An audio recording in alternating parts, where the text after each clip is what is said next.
Have you ever felt concerned about your safety? Have you ever felt vulnerable? Maybe you were in a situation where you felt like you were at real risk, real danger, and yet you didn't have any physical skills that would enable you to take care of yourself.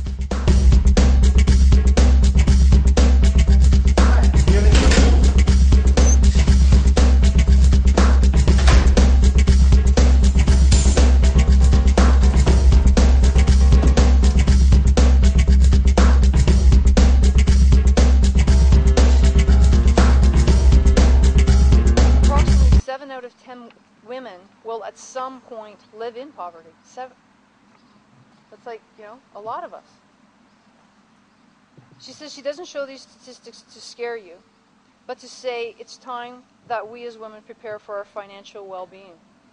We can no longer afford to be financially illiterate and rely on somebody else to take care of us, because it just doesn't happen in most cases. 90% of women have sole responsibility for their finances within their lifetime. 90%. Yet 79% of all women have not planned for it. There's no time like now to start to plan for it. Dependency. You don't go into marriage expecting a divorce. Of course not. Or why would we bother, really? You don't begin a new job expecting to be laid off. We probably wouldn't go to that job. But it happens. And today we see it happen with more and more frequency. In her opinion, she gives this advice to women. Do not depend on a husband, a boss, or anyone for your financial future. They simply may not be there. She says, I know too many women today who stay in unhappy relationships because of money. And how often have you heard, I hate going to work, but I need that paycheck. So often I meet women who went for security only to discover that they lost their self in the trade-off. One of the greatest gifts I received once I began investing and truly understood the game was that I realized I did not need Robert for my financial well-being. And just slowly try to save and slowly put it away. And do it for yourself. And then decide which angle you want to go with or what you want to invest in. But I think it's very important that we take responsibility not only for our safety, for our health in terms of fitness, but this and inside, which being part of Warrior Sage, you're all working on that stuff already. But I think it's really important that we put that all together. And not only that we do that, but you guys have a perfect avenue here to check on each other. How's that going? And make yourselves accountable. Back against the wall. As soon as I move here. No. Sorry.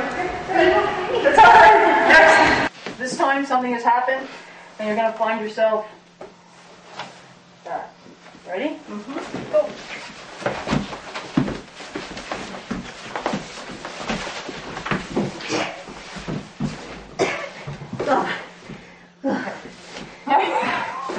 I always thought I'd be able to do something with my feet.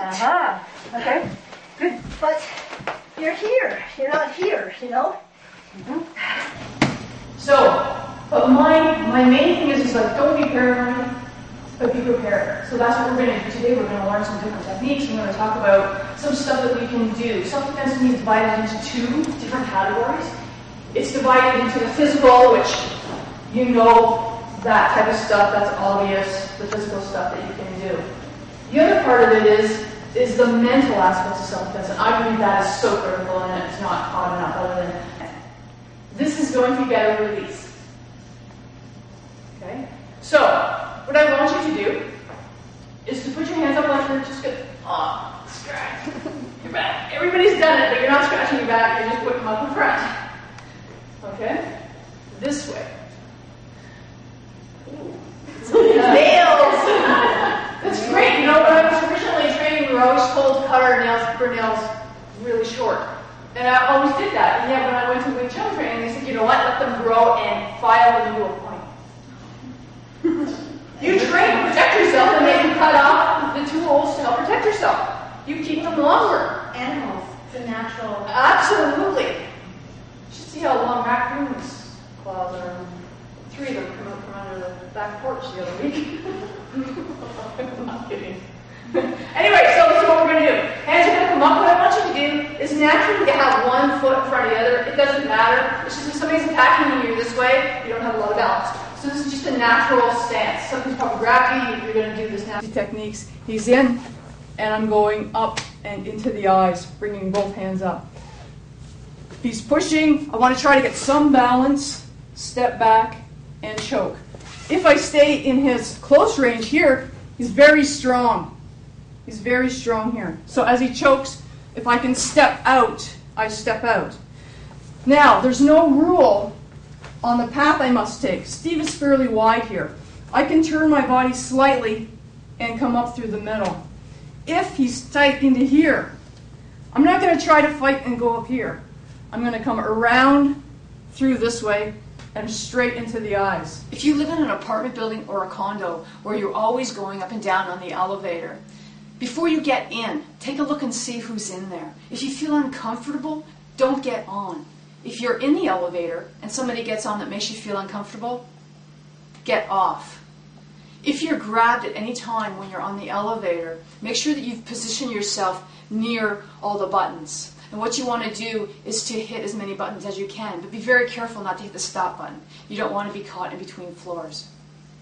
If a person has a gun or a knife and they approach you and they want your wallet, your car keys, your watch, your grandmother's ring, give it to them.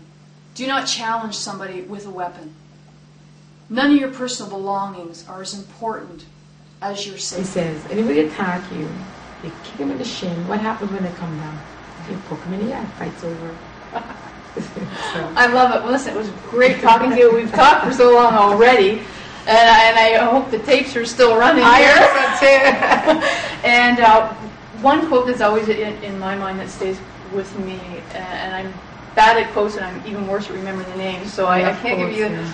But what it is the teacher can open the door. Yeah.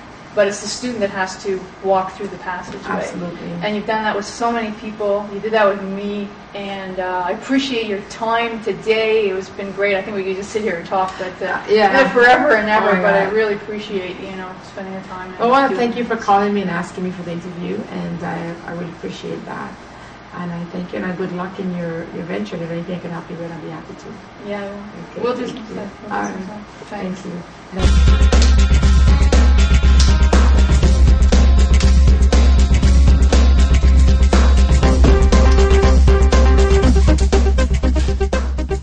You are responsible for your safety.